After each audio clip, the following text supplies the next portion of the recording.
Shu joyga xitoyliklarga tan berdi. Mashinani yonmachasiga ham yurishyapti, lekin uy qurishga kelganda bizani o'zbeklarga yetadigani yo'q. Bitta shu joyda like bosib qo'yinglar. Mana qaranglar, men sizlar uchun Yunusobod tumani Bobodehqonda 24 ga 7 qo'riqlash xizmatiga ega shunaqangi jimjit mahalladan uy topib qo'ydim. Buni ko'rmasanglar bo'lmaydi.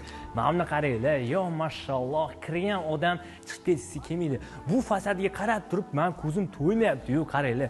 Fasadimizda to'liq travertin toshdan iborat. Mana shu ziloniy zonaga atirgul rayhonlarni ekib qo'yib, mazza qilib kechasi shlankada suvni olib o'tirishga niyat qilgan. Inshaalloh shu joyda bitta yuracham bosib qo'yim.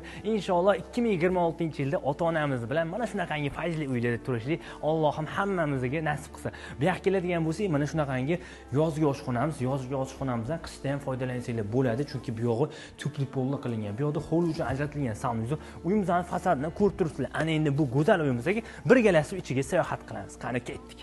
Mana qaranglar, men kirishinglar bilan mana shu kartinga diqqat e'tibor tortadi. Haqiqiy professional o'z ishini mutaxassisi mana shu rasmni tuzgan. Eng qizig'i bizani o'zbeklarga mana shunaqangi keng hol yoqadi. Qaranglar, mehki zonalari juda ham chiroyli.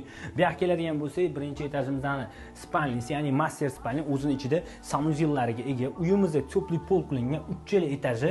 Eng asosiysi bu uyimizda naqd 3 ta oshxonasi bor. Ana endi kelinglar. Bu esa bizani uyimizning zal qismi. Qaranglar, tegalariga e'tibor beringlar. Haqiqiy klassikani shundoqqina namoyon qilib beryapti. Kelinglar. Bu yoqqa o'tadigan bo'lsak, zinalarimizda toza yong'oqdan bo'lgan. Mana bu eshik keladigan bo'lsak, bu uyimizning 2 ta eshigi bor. Bu yoqdan to'g'ridan-to'g'ri orqa eshigiga chiqib ketsalar bo'ladi. Ayollarimiz ko'proq vaqtni o'tkazgan oshxonani kengligini qaranglar. Qo'lidan to'g'ridan-to'g'ri kirish uchun eshikni tashab ketilgan. Bu yoqqa keladigan bo'lsak, umumiy birinchi etajimiz uchun ajratilgan sanuzor va oxirgi spalnimiz. Shunda bizda birinchi etajimizning o'zida naqd 2 ta spalni, bitta zal bo'lyapti. Bunaqa uy har doim topilmaysizlar. Yunusobod Bobodehqondan uy qarab yurgan do'stlar bo'lsa, bu videoga bitta like bosib, tezda o'ziga jo'natib qo'ying.